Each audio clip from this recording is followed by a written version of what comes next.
activity briefings. Thank you to all that are here. We do have apologies from Councillor Mackle, Councillor Todd and Councillor Brum today. Now we are going to start with business support, and we have Michelle up first with property, so her report starts on page 9. Do you have anything to add, Michelle? No, thank you. No. Any questions on that property report, page 9? Mayor Brown. Just on the new elderly persons housing, the new flats, is there a date for opening, official opening yet been agreed? I'd have to come back to you on that, I'm sorry. And the clock Can you just tower, move your mic a little bit closer to you? Sorry. Yes, please. Thank you. the clock tower lights, you can't get them anymore. So, so you need to get new lights, obviously. We're looking into options for replacement lights, so there's better technology and easier to control technology, so that's what we're looking into at the moment and getting some costings. Right. Also, what the lights will do might be helpful if it came back to a committee or a something. I remember we asked for that when the lights on East Street and trees were done, about having options of colours. So we asked for that, and the lights went up and says, well, what colours do they do? And only one. So sometimes we ask for things we just like to see as representatives of the community who look and watch and listen to people out there. We'd like to know what, when you get some costings, what functionality the lights can do, what can they do, etc. So we met with a local electrician, and he actually brought lighting consultants, so they're experts in their field, so they've gone away to do some designs. They talked about different options, so I imagine that would come back to council for a decision, and then all those options will be laid out about what they can and can't do. So yeah. Yeah, no, that would be helpful because we know what they can do now, and some people request they go a different colour for a different proposal of what's a week of what's the word I'm looking for? It's like a cause or something, a cause Yeah, or a yeah, charity. cause. Yeah. Yeah. Yeah, they can say. do that now, and we're hearing you. You want it to continue. Things have moved on a lot since they were there, and they could be doing different things. Yeah. Like you see the Sky Tower in Auckland, it can do amazing things. This may do that as well. So functionality would be helpful. So that will, sorry, Michelle, that will come as a report to council, or will that come back to the activity briefing, or do we need to make a request through as an action point for this activity briefing? We'll make sure that it comes back to council. I'm hearing council would like to consider it, and that means you really want to make a decision. So activity briefings is only for information. So let's bring it back to a council meeting, and you can buy the lights you want. And see the demolition of the old Polytech.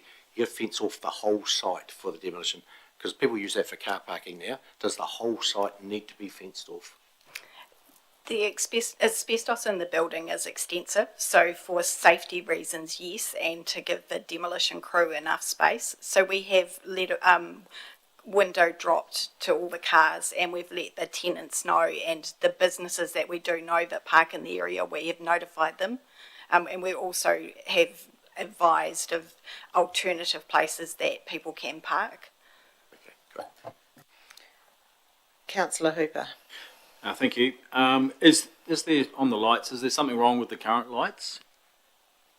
There's some LED strips that are out. I think there's a few on this side and a few on the other side. So, but we can't get the controllers for the replacement lights. So and the technology has moved on. They were put in approximately 10 years ago. So there's better, easier systems to control. So currently, to change the lights, you've got to go up into the top of the clock tower. So the consultants talked about an option where it can be maybe controlled by an iPad or controlled from down lower. So and that would be easier for those events like Breast Cancer Week and all those different to change. So we're looking to get the best bang for our buck, but something that's going to last and look good. So Cool. Yeah. Estimated completion time of the council's forestry review? there's an extensive portfolio to look over and then to come back to council with all the information instead of coming back with bits and pieces. We want to be confident that what we're delivering to, or letting council know is 100% accurate. So, yeah, we're working hard and as fast as we possibly can. So, One more component, Yes. if that's right. Thanks. The tenders for the demolition and asbestos removal, have we seen the monies around that? Yep. Thank you. Councillor Cameron. Thank you. Going back to the elderly persons housing, 3 couples have moved off the wait list. Have they moved off the wait list into elderly persons housing, or they've moved off the wait list somewhere else? I'd have to come back to you on that. I'm sorry. Okay. There are alternative providers of elderly persons housing. I mean, I know it's a scarce resource, but I meant in terms of dollars for rent. Are we at a comparable rate as other providers for elderly persons housing? For the new The social units, housing. we're at it's the higher, probably the higher end, but for the existing units that have been in the portfolio for years, we're probably at the lower We end. would be at the lower end, Yes, and we probably should be at the lower end for some reason. So we're at the higher end. Are we the highest, or we're within 10% of the highest? I don't know that answer, I'm sorry. Okay, but yeah, must be pretty near the top. With regards to, can I carry on this line question? It sounds very confrontational, sorry. With regards to the elderly persons housing, when we had that workshop, which would be 3 years ago when we developed the strategy around elderly persons housing or more, we looked at elderly persons housing to eventually pay for itself, but we couldn't charge so much because council was not eligible. People that were in our elderly persons housing were not eligible to accommodation supplements. Is that the case, or is that not the case? They are eligible. It's about what your assets are. So from my understanding, you can't have more than $8,000 in cash assets to be eligible for an accommodation supplement. We certainly do know that some of our tenants that have moved into the new units have got accommodation supplements. Some are entitled, some aren't, but that's based on individual circumstances, not an across the board, Okay. because they're in council housing. So people that are not eligible for accommodation supplements, but they do have less than $8,000 as per your description, we're not accommodating them, or how? And they find it expensive. How are we managing our very vulnerable elderly people? If they've got under $8,000, that would probably be something that we would refer them to WINS to make sure that they are being assessed correctly, as opposed to Okay. council So solving. we're helping them.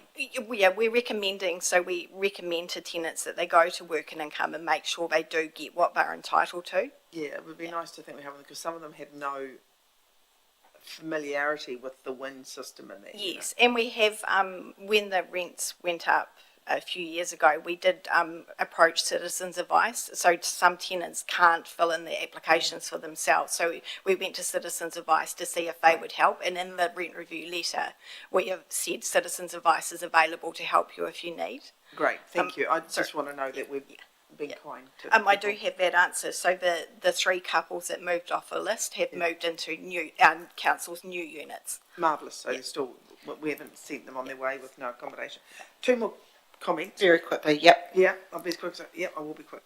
There's some empty, we've got beautiful lights on our main street, and everybody comments when they come down to Ashburton at night time how beautiful the main street looks. But we have got some trees down the far end that don't have lights. And I do know we were slowly rolling them out. We seem to have stalled. I don't think that's a property function. We can take that with Ian Soper when he's in. Right, thank you. Open spaces. And one more question. Following on from Phil's question with regards to the forestry, we have been reviewing that a long time. What are we reviewing? Are you reviewing each forestry block, or are you reviewing the forestry strategy? Like, are we in growing pine trees, or are we out of growing pine trees, or per block? We're reviewing the forestry blocks to then make a decision about the strategy. Okay, so you're looking at, say, a Maronan Road council-owned forestry block. Are we going to proceed, or are we going to harvest, or are we not? But we're not delaying, because it's been a long time we're doing this, like a long like well over a year, we've been doing this forestry review, would be good to see that we're not losing any potential profitability by delaying are we still planting and still carrying on whilst reviews in process? We're not planting because we haven't done any harvesting, so So we don't have capacity to plant. no, because there's no areas for planting. But rest assured that when it does come to council, it will be detailed, and you'll have all Yeah. the questions will be answered. That's what we want, confidence that we're answering the questions that councillors. Yeah, because we want to know. I want to know that we're not losing any opportunity to make some money to mitigate rates increases and all the rest of it. And, yeah, Absolutely not. thank you, thank you. Thank you. Councillor Ellis. Thank you. Very quickly, Ashburton Business Estate, just wondering if you're getting any new inquiry there. The economy seems to be picking up, and I just hope that might flow on to some extra interest in the business space. So, I have had the odd inquiry from real estate agents inquiring on behalf of clients. So, but Councillor Lovett.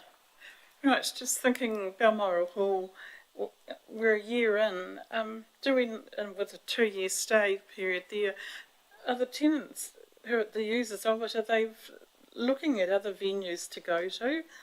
Or- that's my understanding. Yes, Renee has been in touch with probably what we call the key tenant, and they are looking into their options.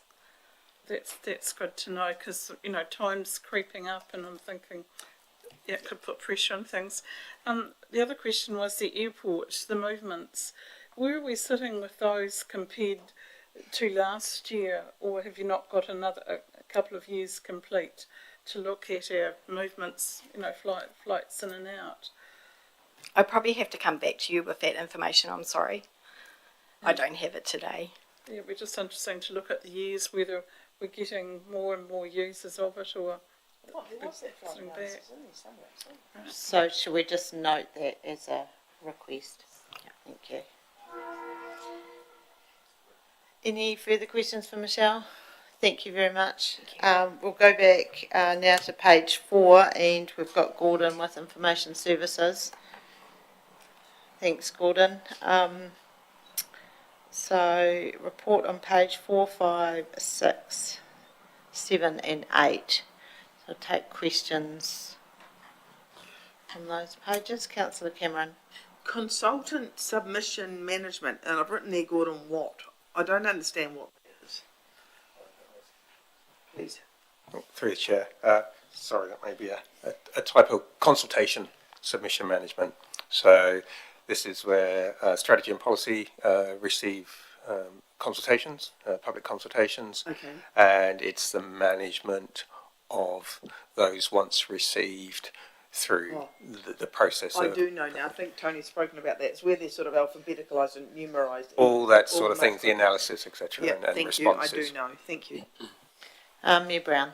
Just on financial models and management services, there's some work going on there. It mentions that multi-stage, multi-year project stages identified and scheduled, works progressing as scheduled, which is great. Could we see that, have a look at that stages that have been identified, what's being scheduled and how it's being scheduled?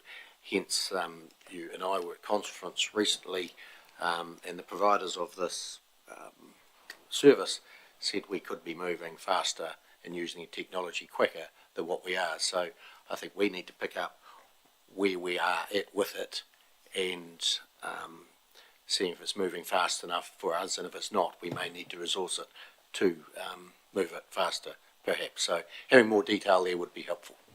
Yeah, Hamish? we can do that. It is a key project for us, and it of course relies on not only Gordon's team but the subject matter experts in the finance team as well to commit to that project, and so we can give you the planned timeframes and the planned approach to that work. Thank you. Have you got another question? On page 8, EDRMS renewal, and you're looking at it's scheduled for replacement. Do you replace the whole thing, or do you just renew it? And it's electronic data management system or something like that, isn't it? Yeah, document record management system, through the chair. Yeah, so it's it's approaching its end of life from, in depreciation years, etc. So we've started to look at what is on the marketplace, where have things moved in the what is now 8 to 9 years ago when we introduced this. And our understanding, or at this moment in time, our understanding is that we will be replacing the system. But what with, and with what tools and what functions to help us be smarter, better service the business who use this. That's what we're starting to interrogate. We will go out to tender next financial year. That's the goal for replacement of that, and that's scheduled in the long-term plan. That work. So you may ditch this one, or you may use it again. Uh, On the tender. It would be, if we were to use what this is built on, it would be a different version of it.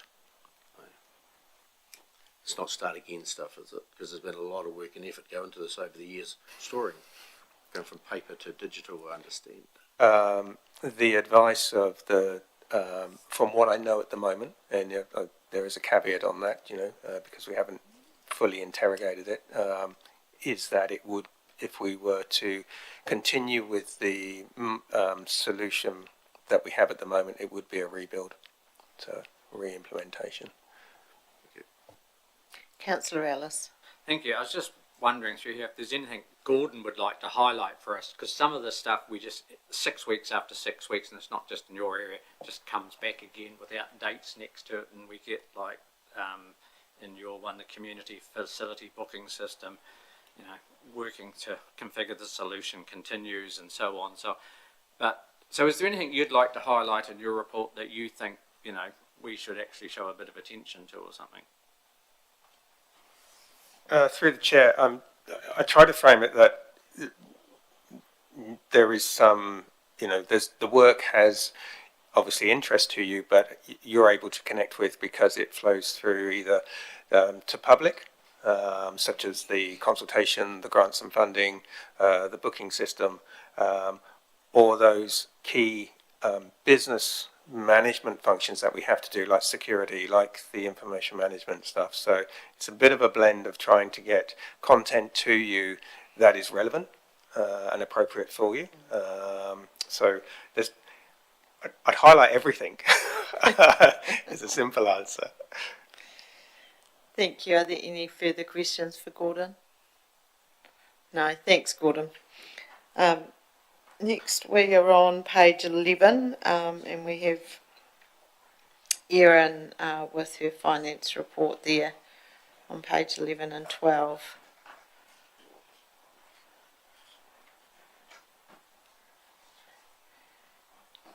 Anything else to add, Erin? But at this stage, no. And are the vehicles still being held up? The vehicle that was ordered for the infrastructure area has actually arrived already. There was product in the country, so it was a very, very quick turnaround for that one, unlike the other two that we're still waiting on because of the storm on the boat, with the boat and having to have everything checked on the whole shipment. Oh, I see. Thank you. Councillor Cameron. At the last long-term plan, or may well have been the last one before, we discussed fleet vehicles and length of how old the cars were and how often they were turned over, and we talked about electric and non-electric and all that sort of thing. Have we had a review of that, or where are we up to with fleet management? So we've been looking at having hybrid vehicles as much as economically practical for replacements, and we're making good headway in replacements to be more have less emissions from our fleet, but there hasn't been another review by the company that did the last one at this stage. That was action through Hamish last time, I think. Yeah, we got an external party to do that. That report was received, I'd have thought, 4 to 5 years ago now, and there were a number of recommendations which, where we can and they make sense, we're following through. We're probably due to do another examination of the fleet in time, but it's there's marginal improvements to be made for Yeah. the cost of the report and the effort to get do there. it. I think we were discussing it and I can't remember whether it was an annual plan or the long-term plan. Just keeping the fleet costs down, and can we sweat the fleet? Keep them there instead of 3 yearly turnover. I think we're 4 yearly turnover, aren't we? What's that? 2 to 3. Yeah, we keep them for another year or another 2 years. I'm sure we discussed that at one of the, and we were going to go away and have a wee think and whether that would be feasible or what the cost of that extra holding would be and whether there's any gain to be made. There was discussions. I do know, like, the utes or the utility vehicles are held for 5 years, which, because they're a lot more rugged and go a little bit better. But there was discussion, but I think that's as far as that went at that stage. And Leanne may have started reviewing the policy, but that hasn't eventuated. Okay, so just to get a process system in place, if we want to look at that, because I think that's, Erin, can you through the chair, can you remind me what the cost of the fleet is? It's a lot, isn't it? I haven't got that number on No, my I head don't at the expect moment, you to sorry. actually, because this has come out of the blue. But if we want to review that sooner rather than later, do I bring that up at council, or how do we put it on council, or how do we do that? Depending on the extent of that review and knowing the pressure that is currently on with a whole host of pieces of work, we would probably recommend that review be not done quickly, because that's fine. we don't really have the capacity to do that work. We could put it on the back burner to be done. But we'll make a note of the desire for that work to be done, and we'll have some conversations about programming that in. Because in the past, Hamish, you've said to me you didn't get the feeling around the table that there's desire for it. So how do I need to demonstrate that there may be desire for a fleet review at some stage in the next I think you've done couple of it. years? I think you've done it now. We'll Okay. note that as an action point. So do we have a fleet policy, or do we have does it come under the revenue and finance policy? How does it? There is a separate vehicle policy. Okay. Yeah. So use of fleet and all the guidelines there. And while we talk, there's conversations about sweating the asset. Of course, the longer you sweat the asset, the less the resale value, of course. and so you've pushed That's right, and you you depreciate push the gap out. And so while it yeah. looks like you might be turning over some of the smaller cars reasonably frequently, it's because in the time it was last assessed, it was believed to be the best way of keeping the margin between the sale price and the new purchase price to a minimum. And of course, we purchase through the all of government system, which is at a discounted rate, and we sell them usually through Turners to try and maximise the return. I just think it probably, I think it was a lot of money. I think I was struck and there was a lot of dough, and I think if we're going to spend all that dough, let's just make sure it's still appropriate to do so. It's noted now, so that's good. Mayor Brown. Following up from that, the fleet replacement policy, is that a staff policy? Or is it a council policy? Tony?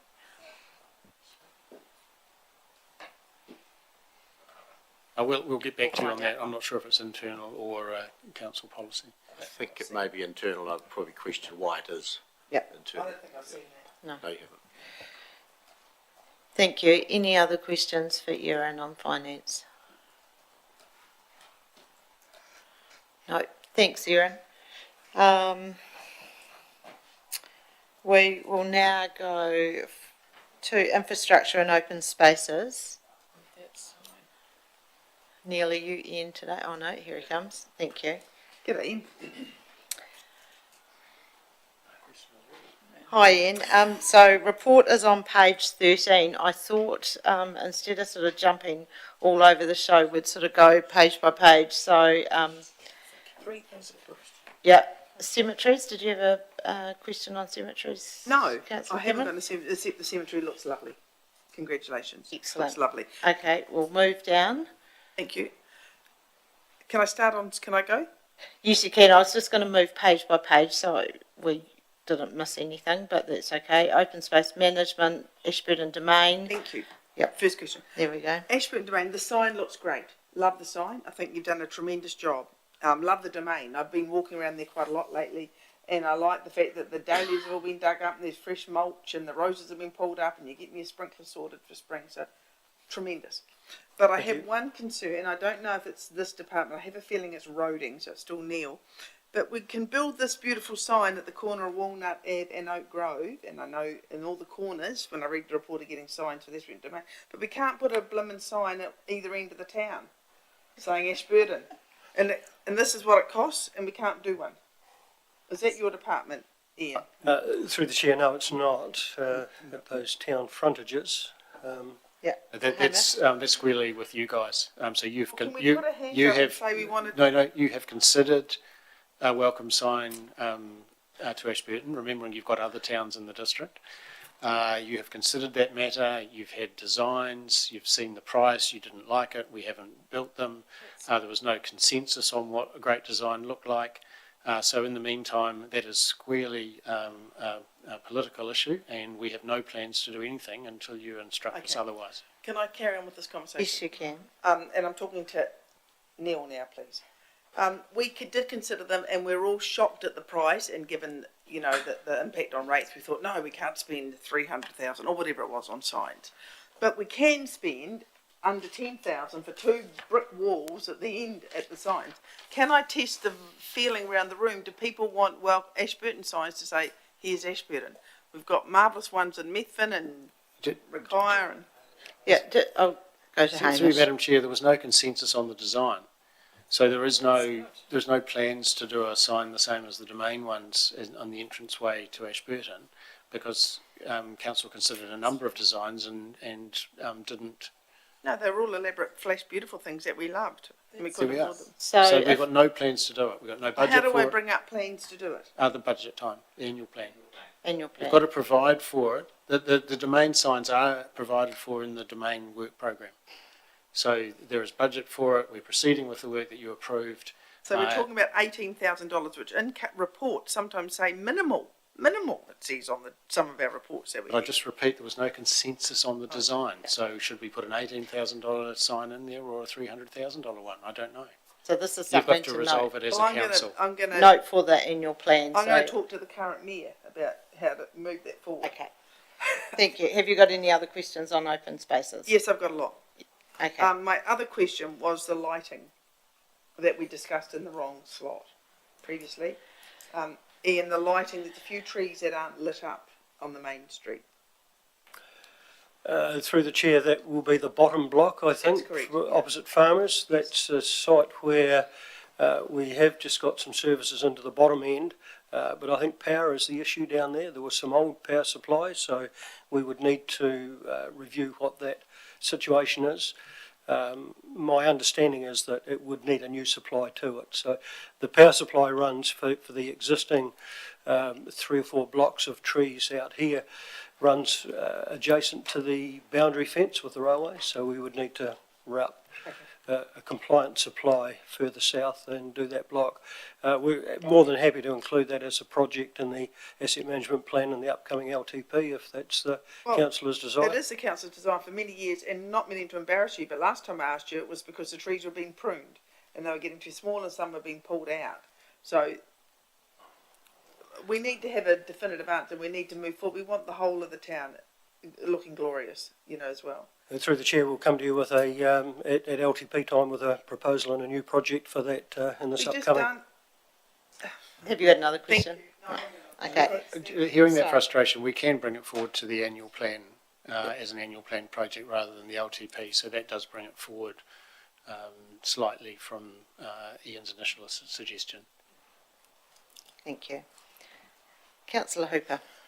Thank you, Madam Chair. The Rickyre Salmon sculpture, has that officially been gifted to Ashburton District Council? And when did that happen? The last I heard around here was, that's a gift we're getting shortly, and... Oh, okay. Councillor Lovett. Just starting off with the salmon in Rickyre, I was actually asked by one of the people that was involved with it originally. There was a fountain that had water running around the base of it. When you do the salmon up, will that be reinstalled, or is that a gone? Through the chair, that the water, I don't believe, was part of the refurbishment. It was only the actual sculpture itself. My understanding was there was some significant issues with the water feature and under it. So at this stage, that's not included in the scoping of the project that's currently being tendered. Right, because the lady was actually asking me who actually was part of all that and getting all the volunteer labour and stuff organised and whether we were going to consider. So obviously There not. are currently no plans, no. The other thing, to do with playgrounds out at Rakai, they were asking at the Reserve Board meeting about having another bit of equipment in there for the older children, like a play thing, they climb over, because what's out there at the moment is really for little kids, and every weekend they have lots of kids out there who are playing sport, and all these big kids, and they need something to do. Whether that could be put on your future plan. Through the Chair, happy to put that on the future plan. There's no current plan for any further upgrade to what was done as part of the site refurbishment, so nothing in the current plans, but happy to add it to it. Yeah, because I think it's getting used a lot now with the new building, and there's always kids floating around there. They just are set. And the other question I had was a Chinese settlement. With all these ongoing repairs and that, has that all been, whose budget is that under? Do we get money from the poll tax, or? Through the Chair, there is, for some of the ongoing projects, there is opportunity for application to the poll tax fund for some ongoing items. We did have a meeting with the stakeholders and family members within the last month, 6 weeks, and they've certainly got an appetite to furnish and sign off poll tax proposals for some of the landscaping and the maintenance and the other items. So that's currently a possibility in terms of the funding. The general maintenance funding does sit in one of the open spaces budgets in one of the urban areas for the maintenance that we undertake there. And can I just make a comment to the Ashburton Domain sign, the new one you've got? I'd support Carolyn Cameron's idea. If we had that at the start of our town, that's just with Ashburton on in unison, I reckon that would be a good option going forward. Mayor Brown. I just want to clarify, Councillor Lovett talked about older persons' play equipment. You're talking the Seventh site, is that right? Councillor Lovett is not. So Councillor Lovett was the reserve at the domain, required domain. Sorry, my apologies. However, same answer. We have nothing scheduled for the domain. Do you do playground equipment on the domain? Yes, we do. Right. Yep. So she may have another question. Thank you, Councillor Cameron. Is biodiversity, it's just beneath the new public toilets in the domain. Can I talk about that? We can go to biodiversity and come back to The new public public toilets in if the we domain need. are lovely. I've been around there as well. They look good. When I go down, there's planting around Argyle Park, and I think you've referred to this carrots and flax or something, I think. Did you grow them here? Propagate them? Through the Chair, no. No, they were procured from a commercial nursery that I think was Geraldine, eco-sourced from the local Arafenua nursery, I think it was. Do we have a line in the long-term plan as to what plantings cost in there? I haven't seen that. Like, do I know as a representative of the community what we're spending on plantings in our domains and reserves and stuff? Through the Chair, not specifically, no. Most of a lot of comment on down there about the plantings down there. A lot of people asking, and I've got no clue. How do I communicate that? Like when we spoke about the domain and we talked about the redevelopment plan and all that, I said, are we propagating for our own plantings? And the answer was yes. But I can see that's a lot of plantings and that might be out too much for us. But are we propagating for ourselves in the domain? Through the Chair, yes, we are. We're doing perennial species for the CBD. We're doing perennial species for the domain. We're doing all of the annual bedding plants. Okay. And for those we buy seed, where the others are vegetative material that's propagated in the hothouses. We do some shrubberies and shrubs and small shrubs for the outlying berm plantings. Some of those are propagated. Yeah. Some are brought in as growing on lines and grown on in the nursery. The biodiversity revegetation plantings, they're primarily procured because we don't do the eco-sourcing of the seeds per se ourselves. Oh, you mean the eco-sourcing is to ensure that the seed is a genuine representative of what this... Local gene pool. Okay, oh, that's tricky. You have to do that as well. But... It's the pure way to do it, yes. And we pay extra for the pure way to do it? No, that does seem to be the rank and file price. Okay. At Canterbury's nurseries throughout Canterbury have the comparable Okay. levels of I mean, price. it looks good, but it's all down these drains and these, races and... Is that to make it easier for mowing? I get the feeling from the report. Through this year we have had some issues with machines and slippery slopes. Yes. Go to Hamish. Just in terms of the question I think I heard you ask, Councillor, in relation to, did you know something? The entire process of developing the work program is ultimately in front of you, and you have the opportunity to interrogate that to the extent that you wish to. One of the things I'd encourage councillors to look at is the asset management plans. So when you get the asset management plans, and they are in quite some detail, there's a good time to drill into those to get a general understanding.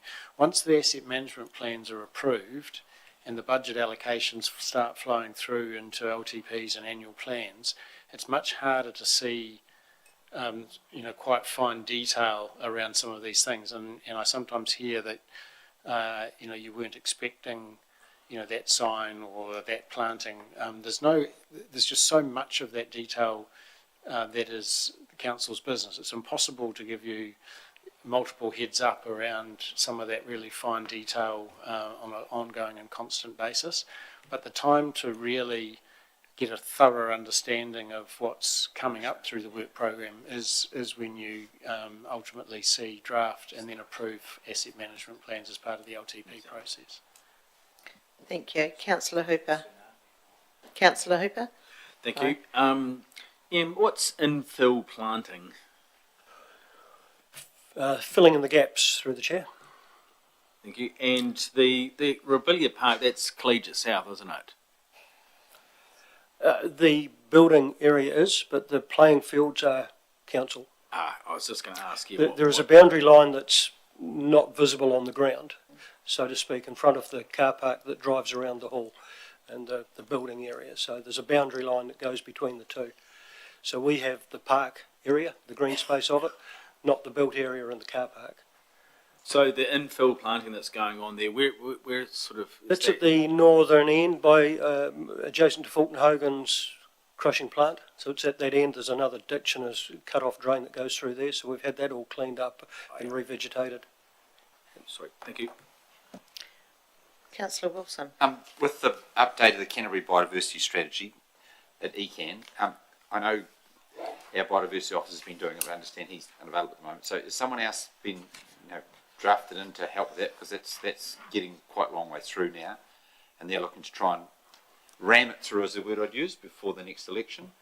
So we need to be across that, because that could have implications for our biodiversity strategy.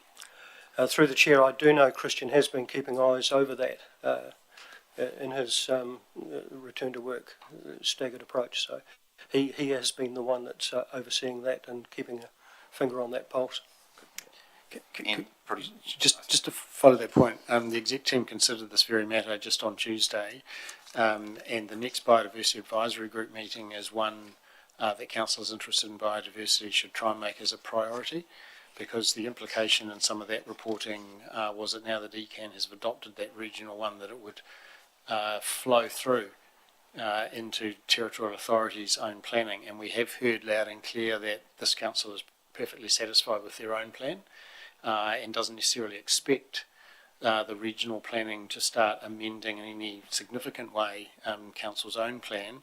And it may be that that the automatic way in which we were starting to see that work unfold is something that needs debate from political governance perspective at the next Biodiversity Advisory Group meeting. So I'd urge those who are interested in that to make that a priority.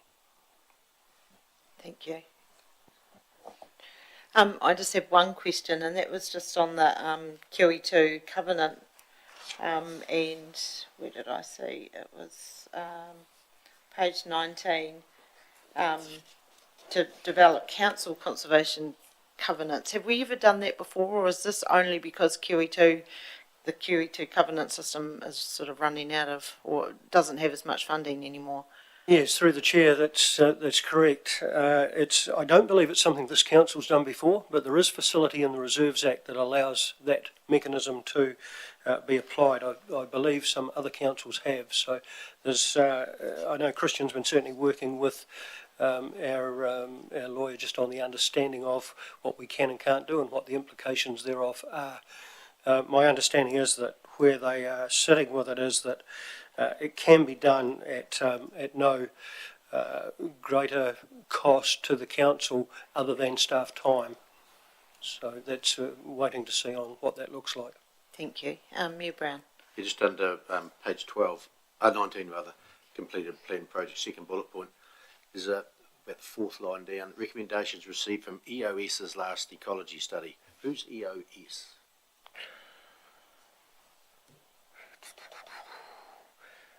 Sorry, through the chair, I will need to refer that to Christian to find what EOS. And it talks about their last ecological study of Mill Creek. So there must be ongoing ecological studies. Could council see what they are saying at some stage? And then the next line down, it's in brackets, ECAN against condition requirements within the Ashburton network. That doesn't make sense to me. Does it make sense to you? Yes, through the chair, there's some conditions in the drainage consent that refer to the establishment of the corridors with biodiversity and so on and so forth. So it's items that are referred to in our Three Waters consents around good husbandry of drains per se, and that is having them planted and so on. Okay. Hamish. I think the word against probably should be consent. Consent conditions rather than against conditions. Yep. That would make sense. Any further questions for Ian on open spaces? No, thank you very much. Thank you. Next we have Hernando and Chrissy. Oh, Chrissy's away. Chrissy's not here at the moment, We've so got I'll be Hernando. filling in for her. Hernando, so that report's on page 21. Solid waste management. Any questions on that? Mayor Brown? Page 23, the recycling stations. Rikaya huts, have they zeros there? Do they not do it anymore, or there's no recycling? Since February, we haven't had collected anything from Rikaya huts. So, just say it again. Since it's actually not zero, it's zero, but it's less than. We round it off, it becomes zero, but it's actually a very small amount. 0.00 something. It's the rounding off that becomes. Is it worthwhile having? Yeah, in the next report I'll have it. Councillor Hooper? Thank you. The solid waste management contract, is that signed now, and how's everything going along with promise lists, etc.? Yeah, through the chair. The contract has been prepared and sent to Wasteco for signing. Their new CEO is now reading the contract, and once signed, it will be sent to us. They're actually preparing to meet with Neil and Hamish in the next few weeks because there's a change in management. So they're just trying to tie up a date for that. Any anything we should be concerned about at all with the change of? Through the chair, we have engaged with one of the a management team several weeks ago, and we've started getting the wheels in motion. From an operational level, they've come down, met staff, and are gearing up for the whole operation. So operationally, they're certainly preparing and getting everything done as we expect. As Hernando mentioned, there has been a change in the management, and we're expecting to meet with the new chief executive just to understand who the new management people are. But from an operational point of view, they are they're following the program and plan. Thanks. Councillor Lovett. Right, I was just having a conversation with a person in a retirement village up in North Christchurch, and they're actually building a new one down here, the Freedom lot, and we've just got talking about curbside rubbish bins, and they must have been looking at our system, and asked me about we're introducing green waste bins, and they were saying what are their tenants, their people that live in there, what are they going to use those for? Because we're putting our food scraps in them, and it'd probably take them half a year, one person on their own, to fill it. And asking, I told her to come and actually talk to you guys. Do you have special arrangements with all? No, because we're getting more and more of these villages coming on tap. Do we have special arrangements with them over rubbish bins, or are they treated like the rest of town, building? Through the chair, we have been talking to the developer of the subdivision, not to the individual users at the moment. So we are in constant meeting with them since 2 months ago. And I think Justin has already reached an agreement with them with regards to recycling green waste. And I will report on that on my next report if required. But we have been talking to the developer.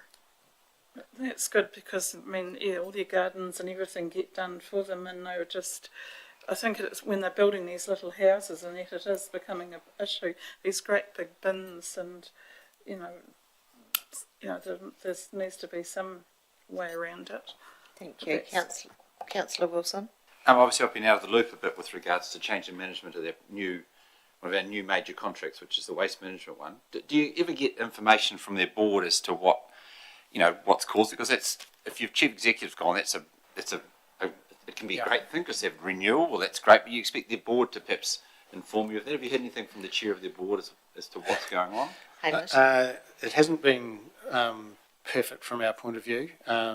Because they're a publicly listed company, the chair did put out a press release announcing the departure of the CEO, and it was a fairly brief release.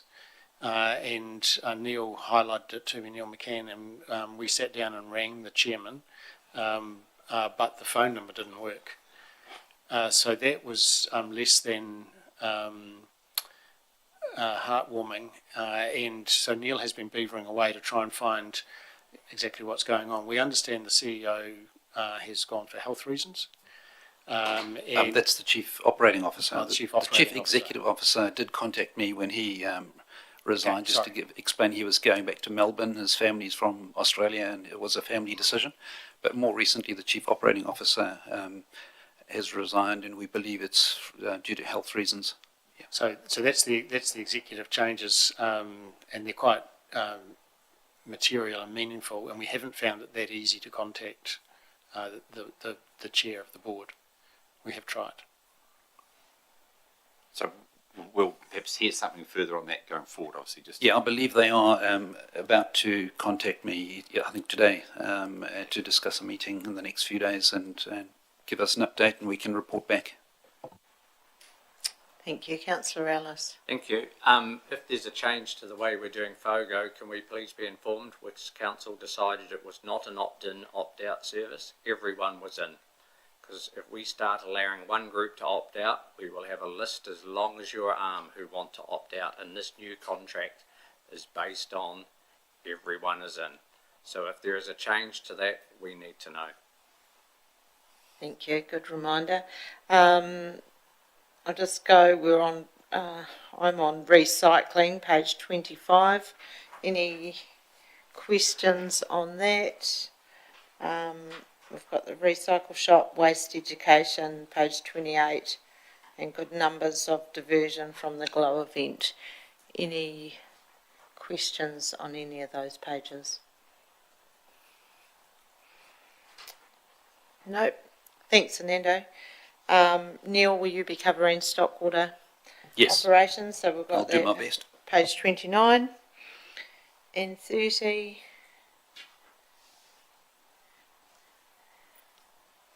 Any questions on that, Councillor Wilson? Obviously, Chrissy was saying last time that we'd been fortunate not to have spent our budget with having to reinstatement. This will have made a dent in that, I'm guessing. That's correct. Fortunately, it hasn't been too bad. So it hasn't been a big blow to our budget, this particular event. Any other questions on stock water operation? Exit transition, which is on page 31.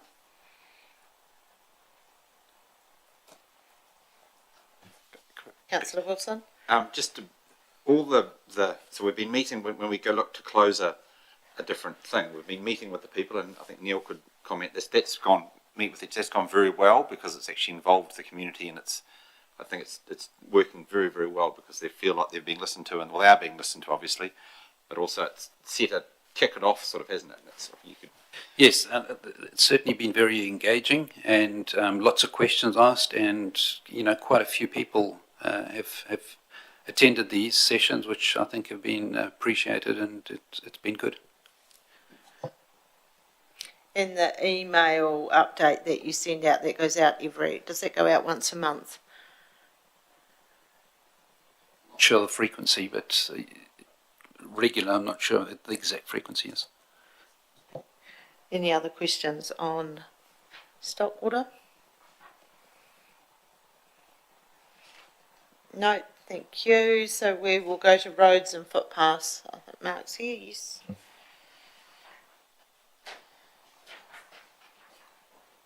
Hi, Mark. So that's on page 34, quite a few pages, so we'll just go through them. Councillor Cameron, you've got a question? I have. One comment first. I do like this ADC budget, NZTA, and spend. I like that format, Mark. Thank you. But my question, and you can probably anticipate it, is what is happening with that car under the bridge, under the pedestrian bridge?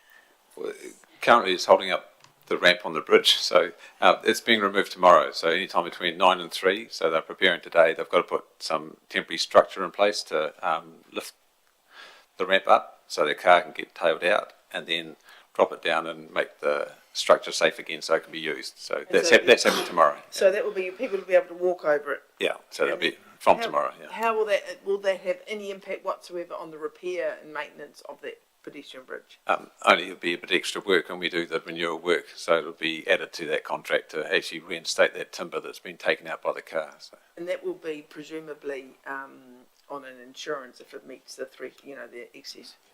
Well, the insurers are certainly involved, and that's what we're recovering costs from. So we haven't got the details of the insurer yet, so we're following up on that. We've been in contact with the owners, so they're aware, and the insurers have got their towing arranged to take it away as well. Oh, that'd be good to get rid of that car, yeah. Yeah, that'd be nice. Yeah. Councillor Hooper. Thank you. Not on a page number, but on topic.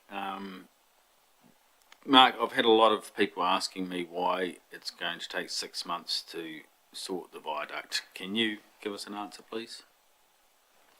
I can give what Kiwira have informed me. So, so the damage that's been done is timber in front of the main structure. So the main structure of the bridge is okay. That's why the rail's still operating and going through. But that last hit by the excavator, being a point impact, has actually broken the timber and deformed it. So they have to replace that with a newer material, something a bit stronger. But as part of the design, they have to check the abutments because that's what takes the impact if it gets hit. So just making sure that what they're building isn't going to cause a problem.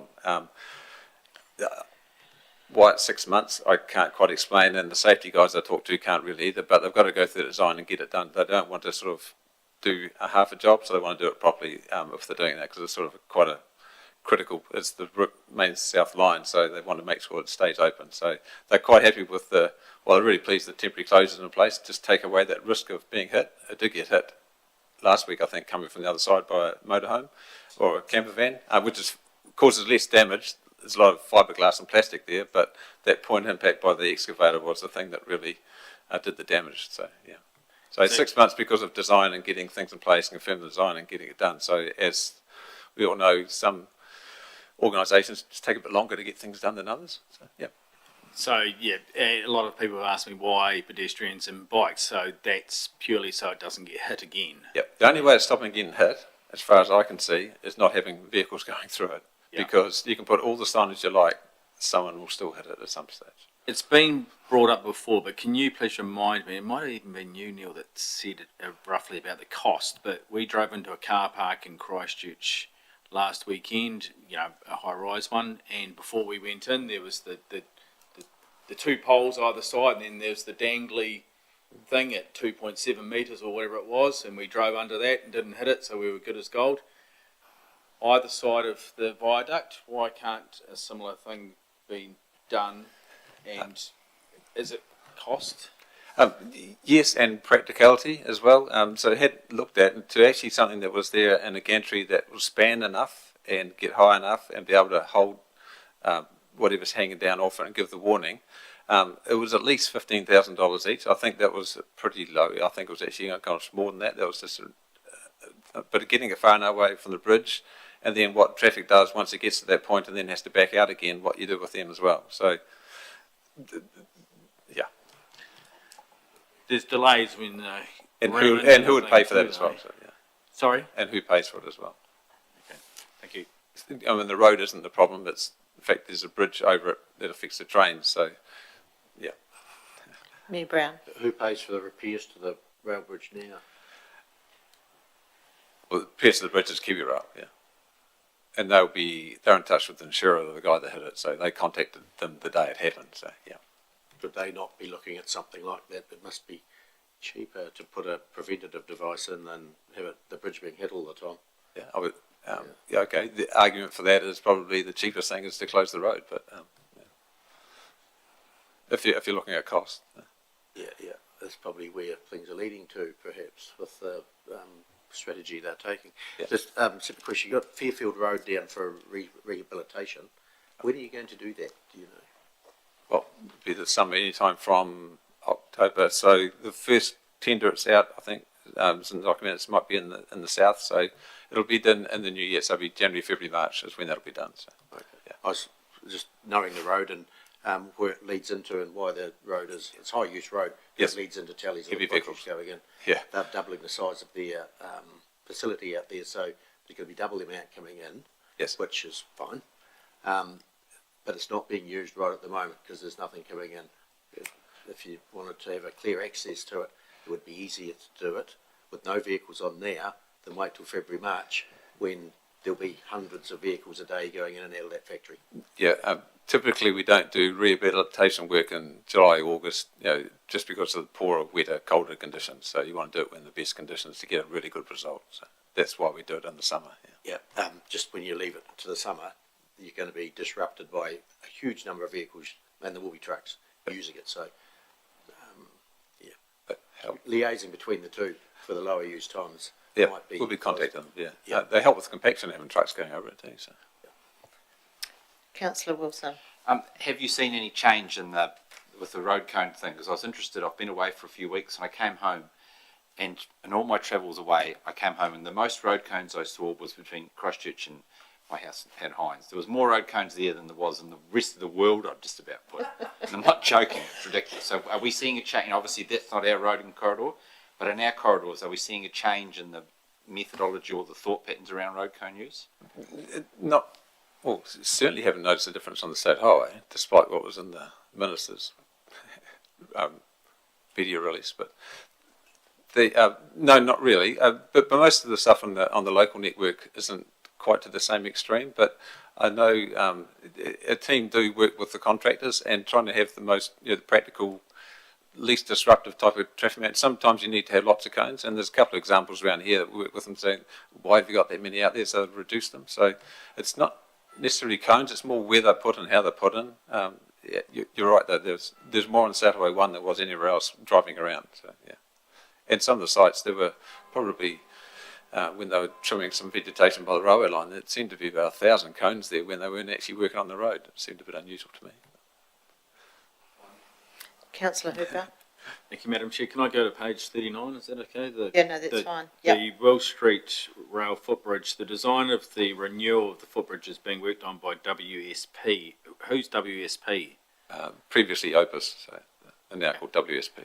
Okay, and why does there need to be a design for the renewal? Aren't we just sort of, oh, there's a rotten board, we'll take that out and we'll replace that with another board the same? If it was that easy, that would be good. But I know it's a bit more than that. You have to have the right timbers replacing the timbers that are there. So there's the design needed. It's not that complicated, but need to make sure that it's fitting with the bridge and that sort of thing. So yeah, that's why the design's been done, and including everything that needs to be included so the contractor can price it. What does that design cost us? Do you know, Mark, off the top of your head? $25,000, $30,000, something like that. And looking after the contractor as well. So yeah. Just a comment, we haven't got the staff in-house to do that type of work. We haven't got the structural engineers that can do it, so we do have to engage a consultant to do it. Mayor Brown? Yeah, we have an abandoned road cone fee now, following on from Councillor Wilson. It is in our fees and charges for adopted at the annual plan being adopted. We're going to do some work around the procedures on how we're going to implement it. Has that work started yet? No, I'm not aware that it has. Can we start that work? We certainly can. Great. Okay. Thank you. We'll note that. Councillor Ellis? Thank you. Just wondering, on Long Beach Road, we had the corner there that, there'd been a few accidents on, and you were going to get it water jetted or something to try and, has that work happened? And no, my understanding is it's programmed for next week. It's just getting the gear here to do it. So we were hoping it would be done by now, but next week is when it's programmed to be done. So. Yep, and just quick update on the new bridge and road. How's all the progress going with all the meetings you have around that? It's going well. There's been a lot of consents. So the wildlife consent's been lodged. The ECAN consent has been prepared to be lodged any day. And most of the consents have to be lodged both as an NZTA one and a council one. NZTA can't do it on our behalf, so there's the same consent issued under two different names, probably the same conditions and things like that. But the bridge has probably a bit different to the road section of it. There's also contaminated land consent, and you may have seen the ECAN River Engineers been working with them about bird nesting sites and clearing vegetation, so that's sort of being coordinated as well. In terms of procurement, so GHD are the principal's technical advisors, so they're working on the consenting side of things. The early contractor involvement contract, so it's going to be design and construct contractors down to 2. Tenders closed yesterday for that, so the evaluations over the next few days, and then the announcement of the contractor will be announced, and then the final price will be agreed with them once their methodology and design has been finalised. So that's going to happen. That'll probably should be in September sometime. That final part of it will be done. So yeah, there's a lot of work being done by the team in the background. So yeah. Hamish? Just for council's information, we are going to have Lonnie from NZTA give an update from NZTA's perspective to either the next meeting or the one after. I can't just remember which one it is off the top of it's 20th of August. 20th of August. Lonnie may have a conflict, but Rich Osborne, the project sponsor, will be here. He may not be able to answer the technical questions, but represent NZTA. The other thing I was going to say is there's a community information session planned for early September to be held in the theatre here, which seems like a really good site to operate that. So our comms team and the NZTA comms team are working on that and sort of get that in place so that we can get a lot of people here listening to the updates. That's a good idea. Mayor Brown? At that meeting, what are you going to discuss? At the meeting, the community one, just an update for the project, at what stage it's at, who's doing what in terms of the consultants and the contractor. So they'll probably know who the contractor is by then as well, so announce that, and where the design's progressing and where the consensus at. Answer any questions, I guess, would be the big thing. You got a date for that yet, did you? No, it's early September, so it'll be announced as soon as Linda and her team will let us know as soon as they agree on it. So, yeah. Through Madam Chair, we also, the session with council will be in public meeting, so there's another opportunity for the community to connect via the messages that we get from NZTA at that meeting on the 20th of August as well. Thank you. Yeah, Brown? Just one, was the Minister of Transport, Simeon Brown, was in town last week, met with him, and he was, now the Minister of Health, but he was asking after the bridge and how it was progressing and looking forward to the first sod turning. He likes to be kept advised of it. It was one of the last jobs he signed off before he moved jobs. Good. Thank you. I'm on page 40. Is there any questions on the procurement exceptions or any further questions for Mark? No, thanks, Mark. We've got contract awards, contracts and tenders. Neil, anything else to add to that? Just the road network maintenance and operations contract that closed on Friday, and we've got 2 tenders to evaluate and assess. Thank you. Any questions on that? No. In Lakehood, any further updates? If there's any questions, that's pretty much covered the updates in there. Nothing else to add. And I see there's a AGM of the Huntington Park Property Owners Association on the 7th of August that I guess all councillors have been invited to. And I also see that there's a Lakehood updates email that you can subscribe to. That's correct. I guess that comes out. Whenever there's updates, Okay. yeah, anyone can just get onto our website. We do have a Lakehood page, and one can click on there to subscribe to the newsletter and the updates. Thank you. Yeah. Any other questions on Lakehood? No, we'll break now for a cup of tea, just for 10 minutes, and come back to compliance and development. Thank you.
briefings, and we are going to start off with compliance and development, and we've got Michael Wong on building services, page 43. Hi Michael, hi Ian. Any questions on Michael's report?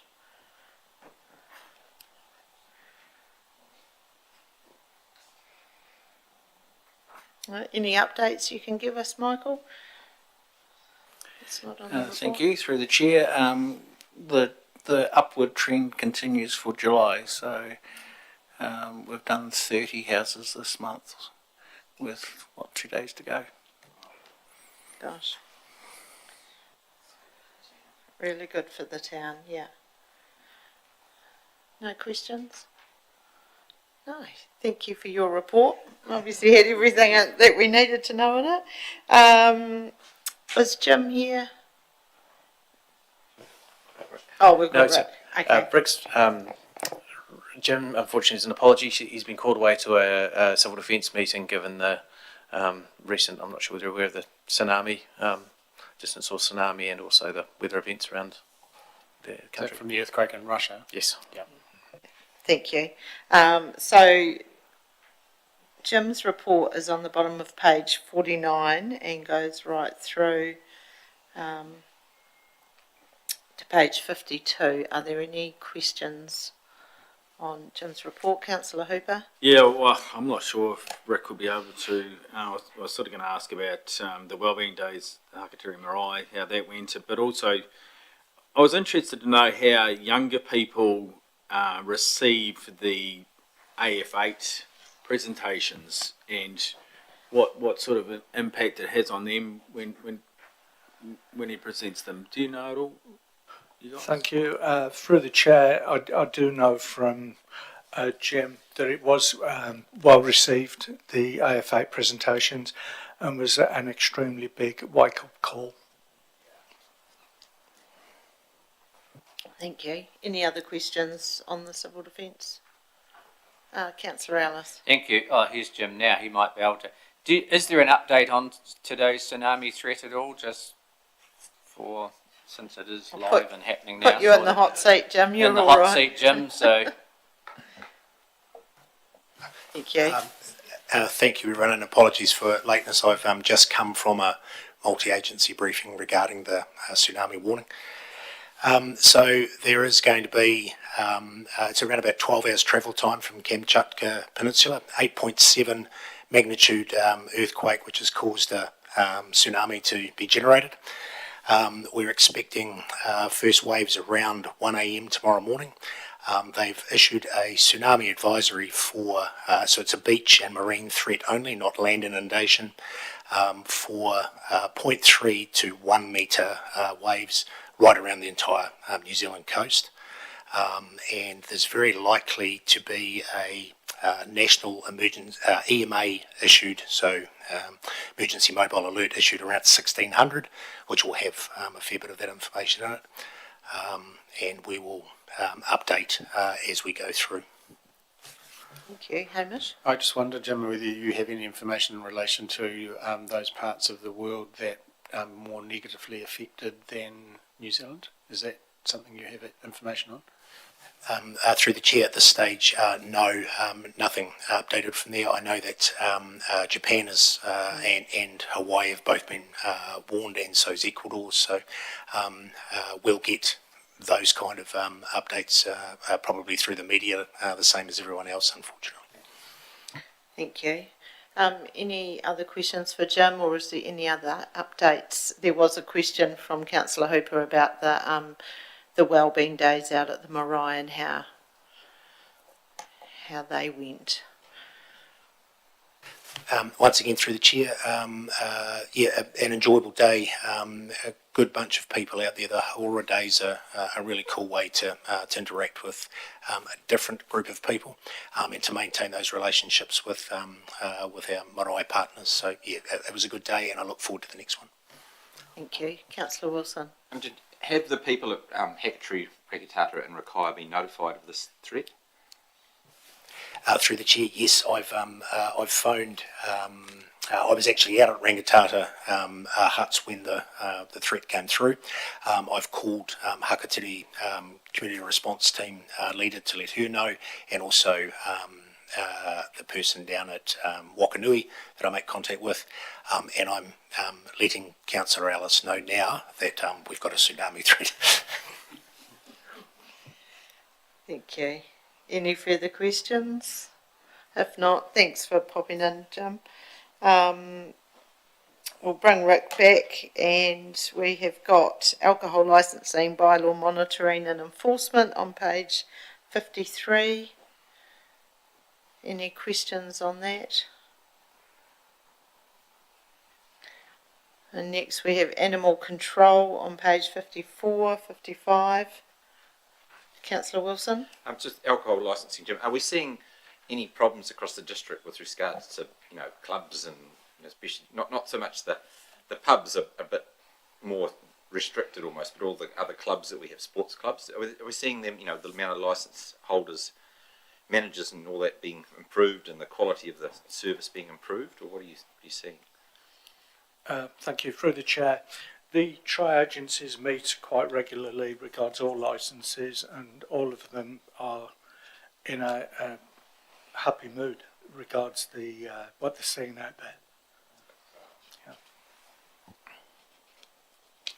Thank you.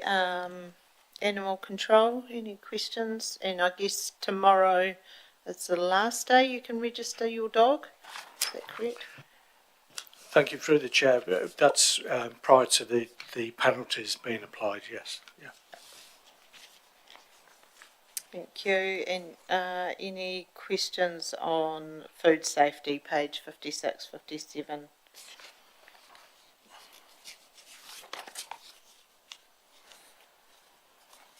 No. Thanks, Rick. Thank you. Go now to page 57, and we've Brad here, and on planning.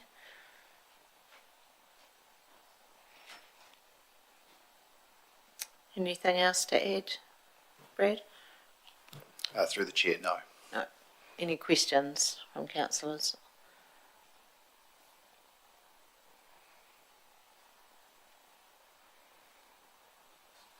No.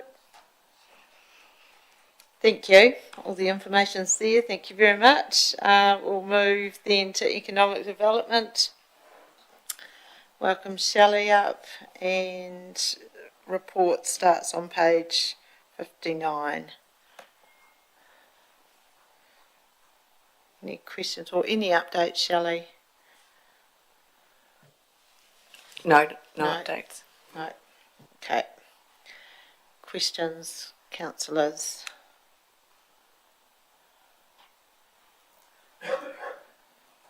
Go through. So we've got the events, we've got Mayor's Task Force for Jobs, and you'll note there's an update there on how that contract has changed this financial year.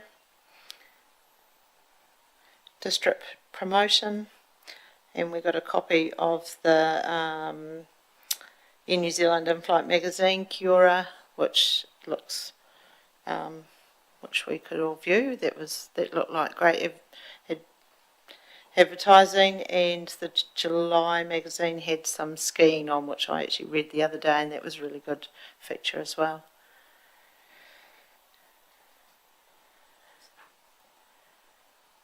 Ashburton Cycle Trail, pedestrian counter, page 64.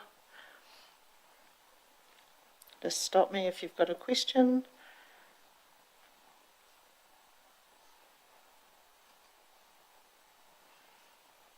And page 70, just economic development in general.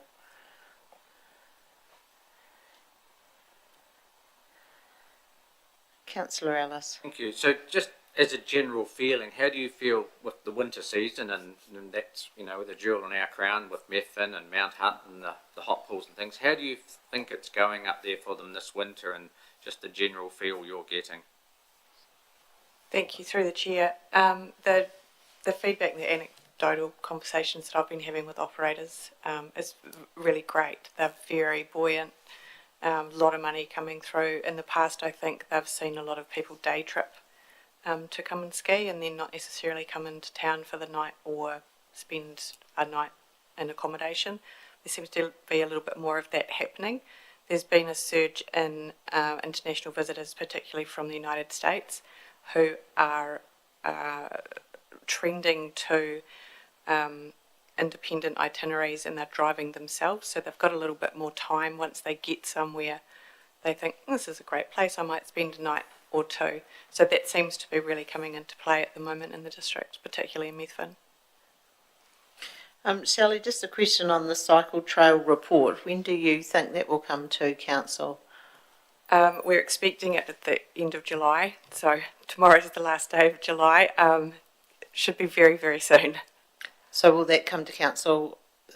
That obviously won't make the 6th of August meeting, so that will be the 20th of August. That would be the earliest it could come to council, yeah. Yeah, the 20th. Yep. Okay, thank you. Any other questions on Shelley's report? No, thank you very much. Thanks, Ian.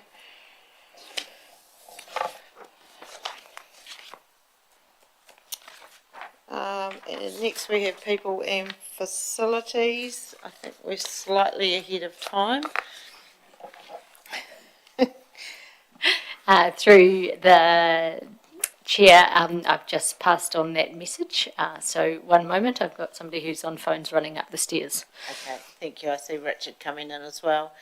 Richard, we might get you up first if that's okay. So Richard's report on the Network Centre is on page 78. We'll just wait till you get organised and then let us know when you're ready for questions.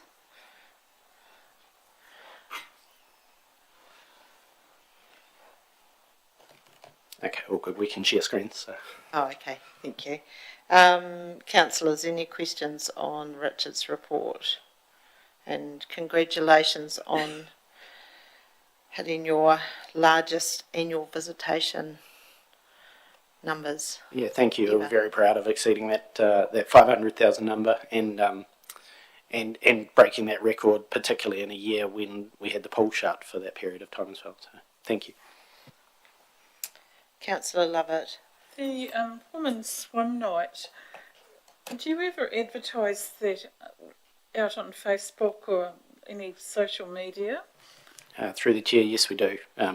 Regularly, we've also recently been experimenting with boosted posts around that as well to try and create some additional interest. But I can't remember the number off my head, but the average visitation for those women's swim nights remains quite high. It's high 20s into the 30s each time we have one of them.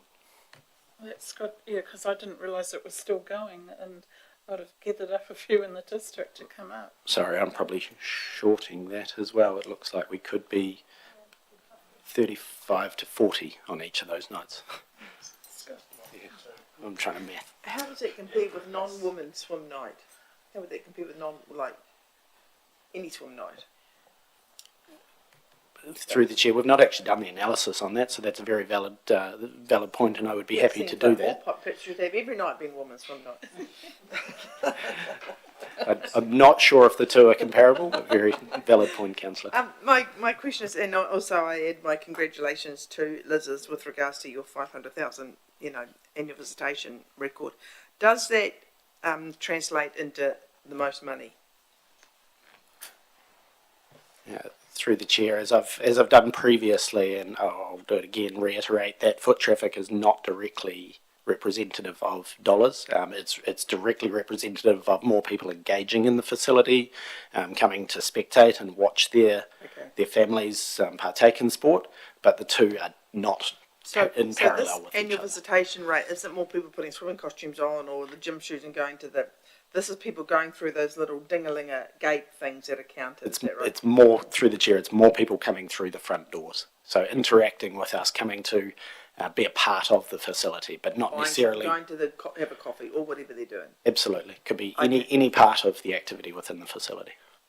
it's not too much of a stretch, I would imagine, though, that the more people going in, hopefully there's more dollars, and if there's less people, it must be going in the right direction. Yes. Sorry, Sharon. No, sorry. Yes, we look forward to our final wrap of our June numbers once finance have done their final bits. But look, it has been a positive year, and as Rich said at the start, we anticipated a drop in income because of the closure for the month of maintenance. Yeah. So it might not be more than last year, but if you factored that in, it could well be. Right. So 11 months versus 11 months or something. Yeah. Exactly. Yeah. So we're really happy. The subsequent graphs show the visitor counting at the gym and fitness centre, for example, to be up, and then previous years. And with regards to the pool, clearly it's down because it had a month of closure. It had a month closed. Yeah. No, it's a great facility. How far away? And it's probably in the report, and I haven't seen it. How far away is the golf, the mini golf? Through the chair, we're just working through the final steps of the civil, engaging with a civil contractor to do the excavation and works there. So probably can't say too much on that. Christmas time? Tentatively, we're looking towards the latter part of the year, yes, without committing to an exact date. Yeah, great. Councillor Wilson. The stadium booked hours on page number 81. When we did the long-term plan, we talked about the capacity being reached at the stadium, and you still were trying to fill the shoulders in effectively. Can you make a comment, because that's quite a big leap up in hours booked? So what's that meant for if I wanted to book the stadium for something now? What does that mean from a capacity point of view? Through the chair, there is still capacity during the lower peak times, so the off-peak times, but we are seeing an increase in, definitely our peak times remain full. That they have been, we've reported that. Close to peak times, like the straight after schools, are getting busier, and there is definitely more usage throughout the day, but there is still capacity at various times throughout the day. Councillor Hooper.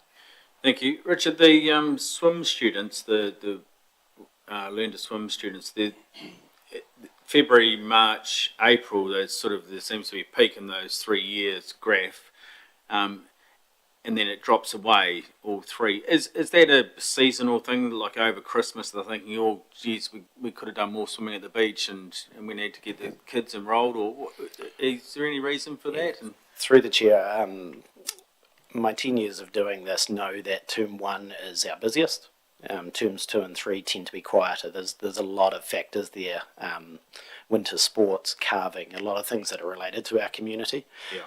And then term 4, everybody's busy. In term 4, it leads into Christmas. Term 1 and term 4 are our busiest. That said, this year we haven't dropped anywhere near as much as we have previously. So that roller coaster that you're reflecting on has not existed as much this year. We've stayed above 1,000 the whole 12-month period, which is, if I went back a few years, would not have done. We had much more ups and downs. And one more, if I may, talking 1,000, my brother-in-law has just brought up 1,000 disc golf games at the Smallbone course.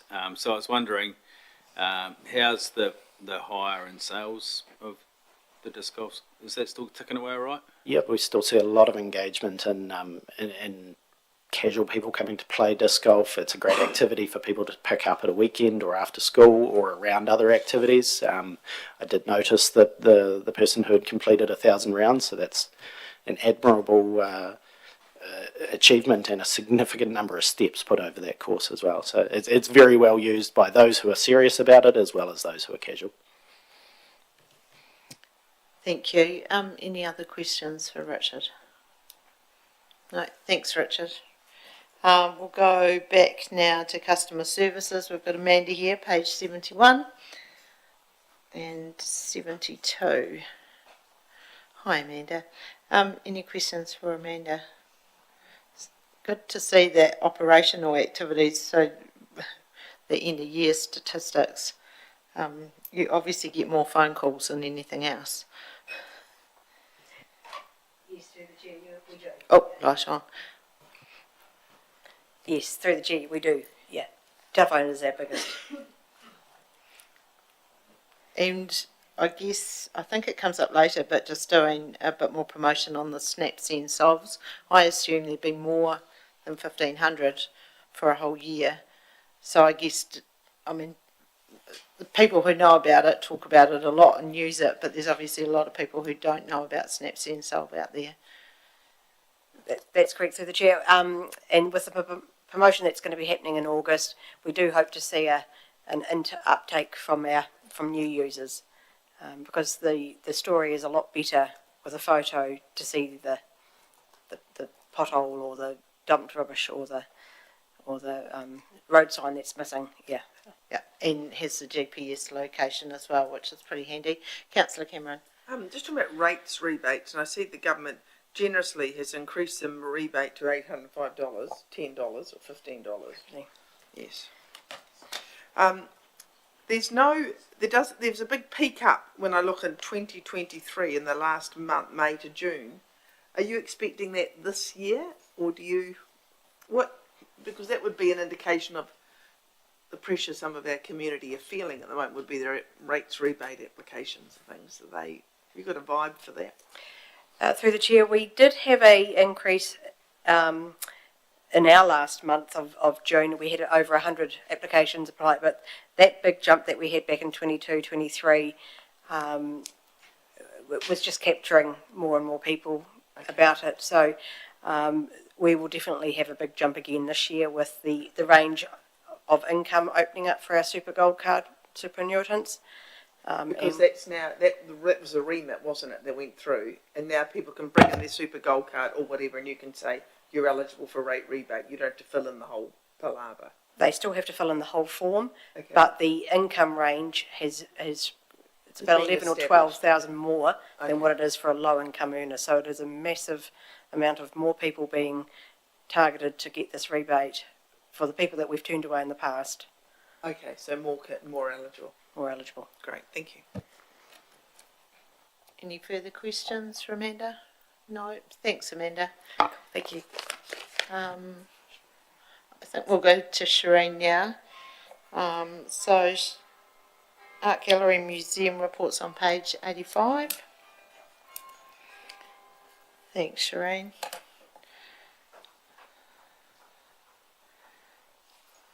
And any questions?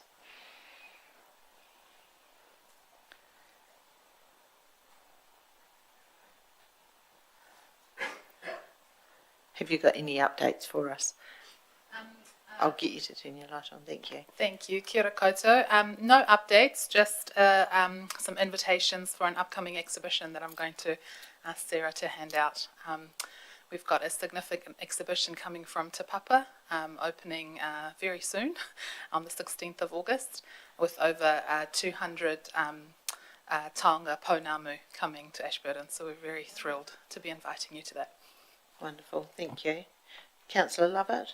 I'm just looking at the Wikipedia project. You're doing a lot of compiling, doing the photos digitally. Are you looking at, you've got all these slides and boxes there. Are you ever thinking down the line you might capture all of them digitally as they age? Yeah, we don't want to lose them, but is there thoughts here we might be able to capture them digitally somehow? Yeah, through the chair. That project has started.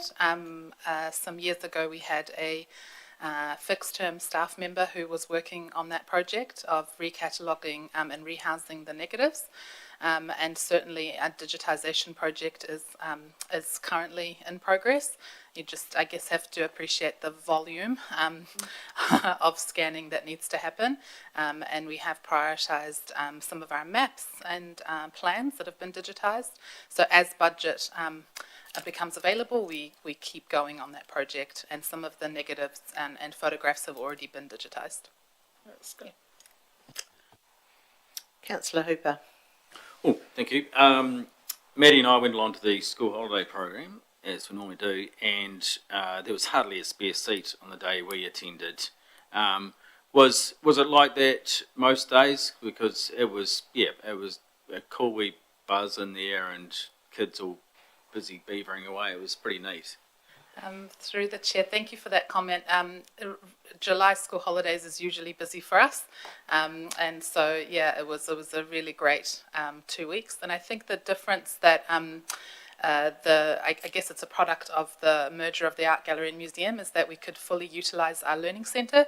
So the space was always available during our opening time for kids and families to drop in. So I think that made a huge difference as well. I'm glad you enjoyed it. That's good to hear. Councillor Cameron. Just a quick question. Are you back to sort of full staff capacity now? Through the chair, not quite yet. Okay. We are waiting for one final tick. Yeah. And the Ashburton Society of Arts exhibition, has that been successful compared to previous years? Like number of people? 'Cause it was a Through very the chair, big opening night. in terms of community engagement, it has.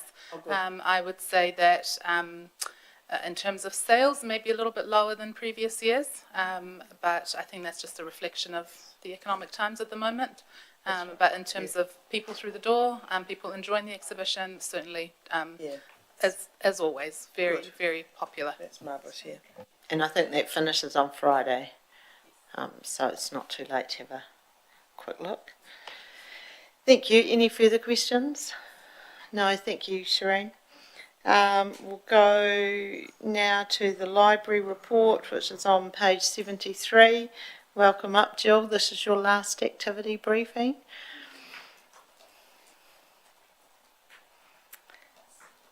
Any questions for Jill on her report? And again, you would have been busy in July with the school holiday program. Yes, you certainly were. Yeah, it's great. Councillor Cameron. Jill, when I look at a library, because I'm an old lady, I think of books. And when I look at issues here, your numbers of issues, how it's strong and the growth is strong, is that books and magazines and reading stuff, or is that other stuff? I don't know what other stuff there is, but, you know, digital stuff or something. Mainly it's books and magazines and talking books, e-books. Yep. It's marvellous, isn't it, that it's, you know, people are getting back to the library and enjoying core services. Through you, Madam Chair, I think it's the building, really. Yeah. We kind of ran down and now we're running up, so Yeah, that's yeah, great. it's great. Yeah. I'm looking on page 74 in the activity and program sessions, and you've got your KPIs, which way down there, and then you've got your actual sessions, which seem to be a huge number. Is that because you're getting requests for different activities, or is it because you've got staff to, or the space to actually offer them now compared to the old library? Through you, Madam Chair, we have some frenetic staff who are constantly dreaming up programs. That's why. So do we need to move our KPIs up higher or leave them as is? Through them, there's a number of KPIs that will change when they're able to change, and that's at the long-term plan. So these were determined when we didn't quite know back in the old building, and hence, where they land now. So it looks pretty spectacular. The team have done a massive focus and lots of partnership programs as well as in-house events and programs. So it's very positive. Thank you. I get the newsletter and it just... There's so many things. It's so good to see. Any other questions for Jill? If not, I was just going to ask. Yes. If somebody comes in and asks, "Could you do this?" You're quite proactive and try and create a class publicly, or how does it work? You're always doing, or can the public come in or a few people come in and request or ask? Through the Chair, we really like the activities where people are prepared to get them up and running themselves and run them themselves, because we can add them as programs without having to organise or provide any staff input. So really very much welcome ideas for programs, for get-togethers, for clubs. Yeah, be great. Thank you. That looks like all the questions. Jill, all the very best with your retirement. I think you finish next week, is that correct? Friday week. And thank you. You've always given us some great reports in our activity briefing. So we wish you all well. Thank you. Thanks, Sarah. Next, we're on democracy and engagement. We've got Janice up first with communications and Tony. Sorry, page 90.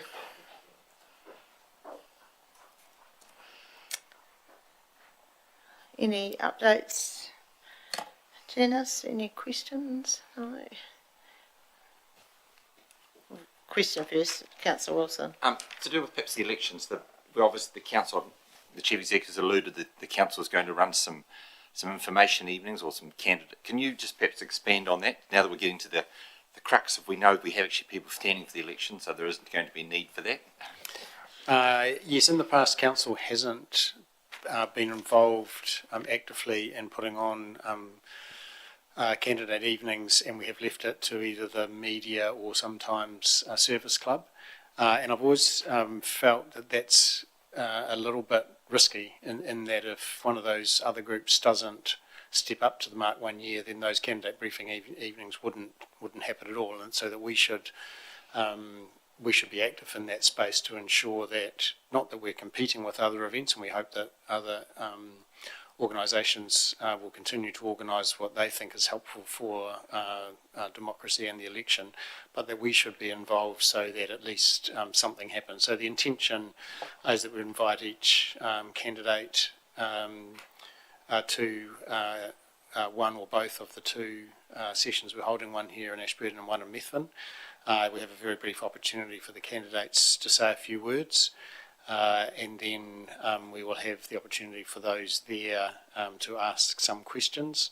And I think Tony's got or Janice has arranged a useful initiative with some members of the media to pre-arrange a couple of questions to make sure that the wider interest in democracy is covered by some thinking beforehand around questions.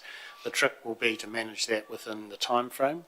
And as we're seeing quite a strong number of candidates, particularly here in the Ashburton ward, and of course now 4 mayoral candidates, that the trick will be to give their candidates the opportunity to express themselves to the public, but also manage it in a way that keeps to time and adds value, and everyone gets a fair shake at it, etc., etc. So Tony and her team have prepared a bit of a schedule. I'm yet to review that, but I see that I've got it, and we'll have a program where we hope to be fair to everyone, and those who attend will either have a chance to have their say or have a chance to hear what their candidate has to say. Tony, you might just like to reflect on how which particular elections we're inviting to which or both of the two sessions we plan to hold. Certainly, thanks Hamish. So in the Ashburton session, we're looking to invite the mayoral candidates, the Ashburton ward candidates and the Eastern candidates. And then in the Methven session, it'll be the mayoral candidates again, the Western ward councillors and the Methven Community Board if we end up with an election there. Can I just ask, will the ECAN councillors be, or the candidates be invited? They have, I think I remember in the past, we had some ECAN candidates come along, but in fairness, that wasn't a council run evening, that was independent, so yeah, that could be a wee bit tricky. Through the chair, we haven't factored that into our thinking at this stage, and particularly given that we're getting some quite strong races coming through in the different areas. I'm just not sure if we could give the right amount of time to everybody. Yeah. No, that's a fair call. Thank you. Councillor Hooper. Thank you. Janice, the website digital engagement and email section, refining the draft of an internal website strategy to develop key performance indicators, assist us with our RFP criteria and identify areas for improvements. What does that mean? Thank you, through the chair. What that involves is us testing the market for whether we've got the best website provider or not for our money. So what we're doing with that is getting really clear on what the intention and purpose is of all of our websites and how we want them to perform now and into the future with technological changes, and then going out to market to see who will give us the best value for money. Cool. And another quick one, if I may. Under the public information management and emergency management, I just had a question around the development of templates. I'm thinking of emergency management. So, can you explain why you need templates and what they are? Thank you, through the chair. When we communicate in an emergency and time is of the essence, we also bring in team members and volunteers that aren't necessarily in our comms team. So what we're doing there is creating design assets, essentially, that our non-comms volunteers can use to actually put information out in a clear, consistent way. Councillor Lovett. I'm just going to ask, we've got 2 newspapers which are only being produced once a week, and it's at the end of the week, and we've had a big void of information over this election, people standing. It's nowhere to be found, and I, because I would have a section over on the West Coast, we get all the Greymouth Facebook page all the time, and they're busy advertising for people to stand, and it's sort of coming out every second day, and it'll give you a list of who's standing, and I'm thinking, why aren't we kind of being proactive in this space? Hamish? Advertising and... Well, we think we have been, and there's a lot of comment on our website and on Facebook about the election, and we published nominations as they've come in, and we can't any longer rely on the newspapers given decline in readership of newspapers. So we think we have been doing just what has been happening on the West Coast. If that hasn't come to your attention, we can have a wee look at that. But we have been working hard to let people know there's an election, and we have been working hard to encourage people to stand or get themselves on the roll so they're able to vote. We think we have been doing that. Yeah, they've had a very good strategy over there, and I was, this is quite different, but I was just thinking, one of them, they put up who's all standing, and everyone here's thinking, where do you go to find who's actually put their names in? And Tony? Through the chair, you go to voteashburton.nz, and the candidates are being loaded up live. So as soon as they come in and they're processed here, the candidates' names are up. And I think Facebook, the algorithms could have some effect on what you're seeing as well. So if you've been over to the coast, somehow it picks up that you're there and promotes it a lot more than probably when you're at home. Councillor Cameron. I'm just going to have the opposing view. I've seen a lot of stuff on the elections and a lot of promotion and get your nomination in and do this and do that. Yeah, I think there's been a lot of activity there. So different horses for courses, I suppose. Yep. Thank you. Any other questions on communications? Just bottom of 93, just blown away how many people had seen the Glow in the Park advertising. 1.4 million people. I'm glad they didn't all arrive in Ashburton that day. But that's fantastic. Yeah. Thank you. Yeah, if there was any sort of update to give, it would be just how pleased we were with all of the results that we were able to achieve with the Glow in the Park marketing. Yeah. That's really well done. Thank you. Thanks, Janice. Doesn't look like there's any further questions, so we'll go to strategy and policy, page 95. We've got Mark here. Hi, Mark. A wee bit going on there. Any questions for Mark from councillors?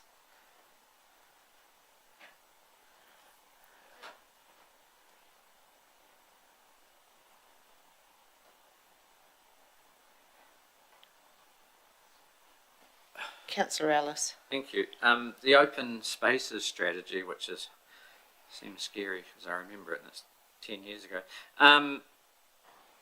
So work's started on that. Are we linking that into their 30-year plan as well? And so how much change are we expecting to see within that policy? At this stage, it's sort of early days, so I'm not totally sure, but certainly we'll look to encompass the sort of broader framework of strategy framework in the open spaces area, which includes the domain plan and all that side of things, as well as sort of linking into the bylaw side as well. I've just got a question on the local water done well, or the water services delivery plan. So that's come into a workshop. That's obviously quite a bulky plan. And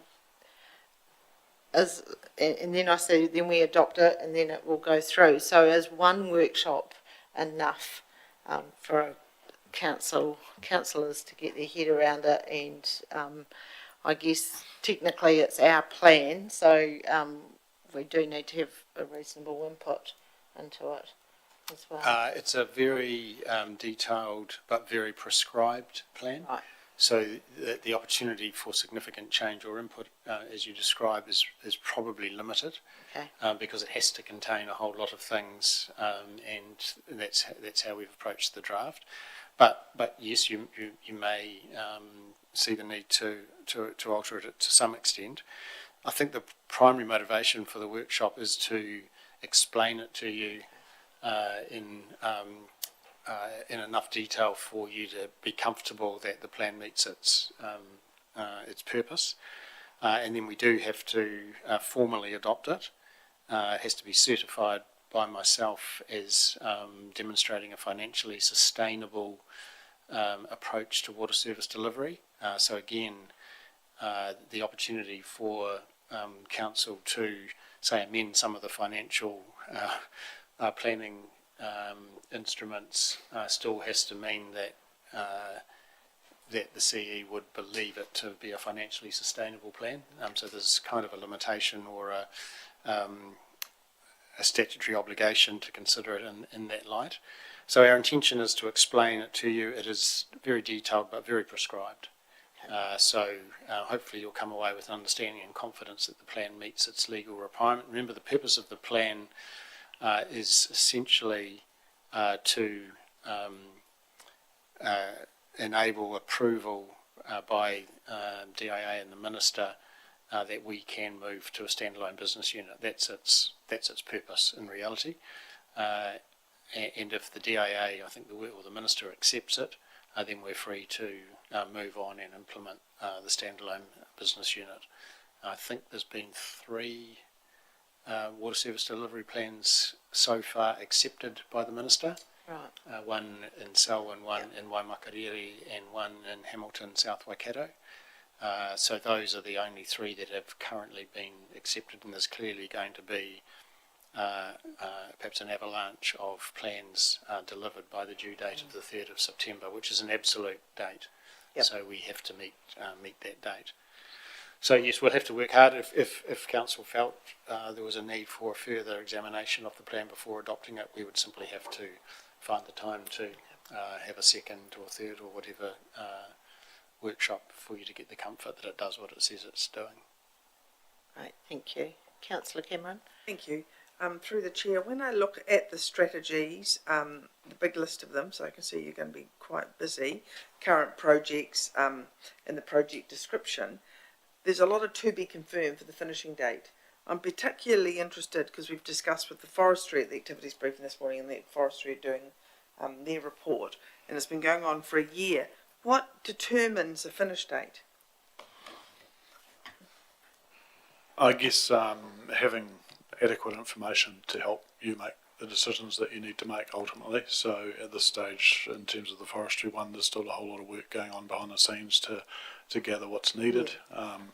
So at this stage, we sort of haven't been able to put a date on that because we're not exactly sure. I mean, I understand that you haven't got someone working dedicatedly 24/7 on the forestry. I guess our aim for that is to enable you to make that decision for the long-term plan. So we'd sort of hit that cycle. So we've just finished a long-term plan. For the next long-term plan, for 27 long-term plan. Oh, crikey. It's coming again. So not for the annual plan, like it's dragging, this is our forestry reserve is important to us, and our forestry is quite pivotal with regards to our finances, both starting with F. It would be good to have an end to that. And of course I have a very as part of me is interested in the arts, culture and heritage strategy, and I'm very pleased to see it started. When you consult with people and you send them out surveys, like people that own premises and whoever else you're surveying, do you say please respond by the 30th of October, or do you leave that open-ended?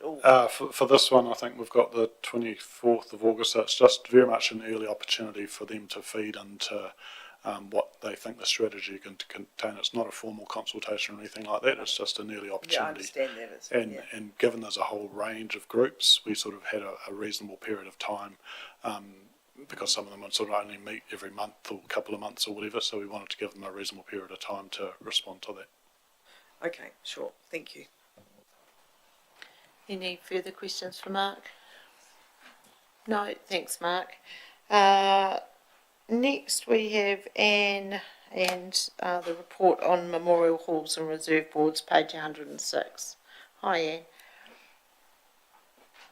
You've got an update there. Any questions on any?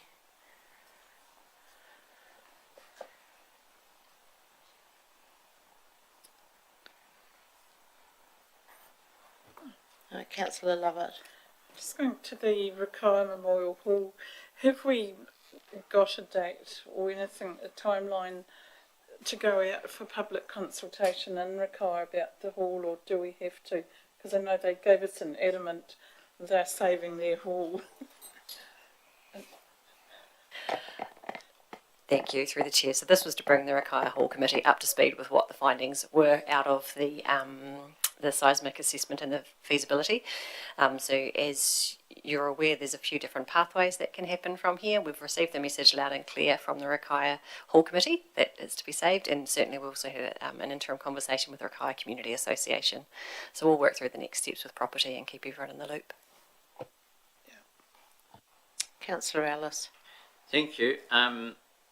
The Timberwood Reserve Board and Councillor Brown presented the concept plan for the families area that will replace the old Timberwood pool site. I think maybe we'd also like to see that, and if possible. Thank you, through the chair. Yes, that's the intention. So this was, they've had many conversations around what the future looks like, and this was actually putting pen to paper and being able to demonstrate and show to the board where that's at. I think they're doing a couple of refinements, and then the next step in the process is it would be brought to council to see, okay, do you agree? And if so, the magic funding question. The magic question. Thank you. And also just wondering how the new entranceway signage and fence and things was going for the plains area, because I sort of thought that was just about underway a while ago. Thank you, through the chair. Yes, so they've got their fence are in place. I missed the last meeting, unfortunately, so they were actually one stage waiting for the weather to get it and do the work. So it is likely that I will need to seek a carryover of that funding from council, but the work is underway and they've got their person sorted and the signage is being prepared. I've got a couple of questions, if that's okay. Methven Reserve Board, I know we're waiting to have our next meeting once we've had updates around the heli pad. Has there been any progress with that? We are navigating that carefully, so we're trying to get GCH and Aeropath and CAA and all the players involved to sing from the same song sheet to give us a definite answer, and then once we've got that we can take that back to the Methven Reserve Board for their decision on the helipad or not. So we're just waiting for that? Yeah, our lovely friends up in property are having endless conversations, as I understand. Thank you. And the Timwold Memorial Hall, when's the floors due to get shorted up, I guess? 5th of January has been booked in, so the hall will be closed from late December through to the end of February. We decided to keep the hall closed for all of February so the floors can harden properly before opening again. Yep. Thank you. Councillor Cameron? Just while we're on that topic of the Tynwald Hall, I missed the last meeting, but I see here it has been used a lot this year for big events. The rollerblading thing with the new floors, you anticipate my question, yeah. I don't see rollerblading continuing after the floor's been refurbished. I think that would be a bad decision. Yes. Yes. Yes. Yeah, I wondered that because But we'll certainly check on the with- old floors. That's fine, but on the new ones, I was thinking, what the heck? So that will come with the new centrally hall booking system that you guys will have a back office oversight into. Yes. You would be able, if that was approved by the hall committee and by mistake, or you would be able to oversee that and say, no, I'm sorry, that's not the appropriate venue. Yeah. But I think you'll find that the hall committee will all be on. It would probably be the visible. president who would be overseeing that and know that not to approve that booking. Because I went out to the Liz and who else was there with us? Tony. Tony. We went out to the Filipino celebration, which was tremendous. But even they were moving stuff around on the floors and things. Worrying about our floors. But I suppose you can't be too precious about your... Oh. Emergency alert.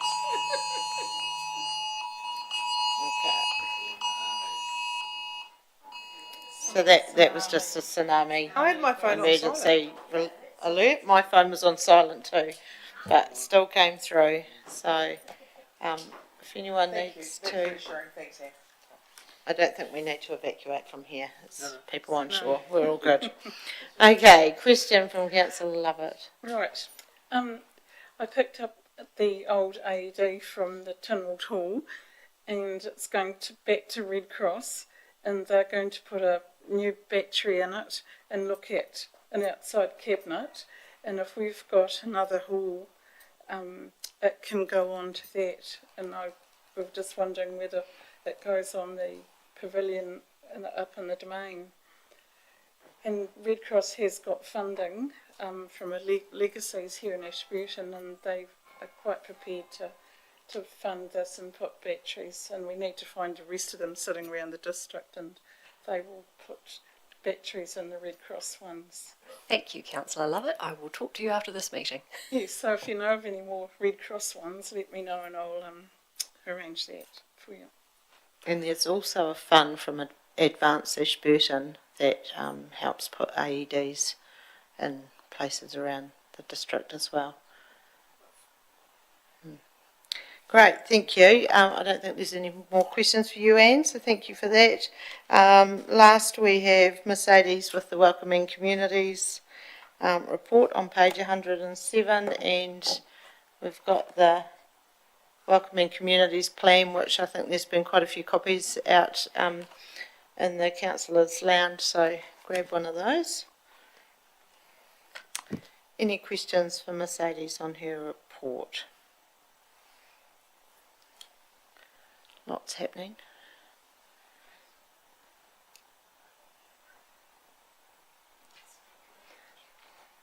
I've got a question. So the Refugee Resettlement Service have the Meaningful Refugee Participation Fund from MB. How is that? Do you have to apply for that fund, or is that just allocated to each resettlement? Thank you. Yes, so MB gives us the funds and we hold the funds for the projects. In the past, we've used it for the Farsi school. Oh, yeah. Yeah. Okay. Thank you. Any other questions? Councillor Cameron. Just, I know that we're having a number of new families, former refugee families, coming to the district. How is finding, I mean, it's not really our job, but have you heard whether they're getting rental accommodation or accommodation readily enough? I haven't heard they have any issues with accommodation. Yeah. I think that's it. No more questions. Thank you, Mercedes. Thank you, Tony. That brings us to the end of activities briefings. All done for the day. Thank you.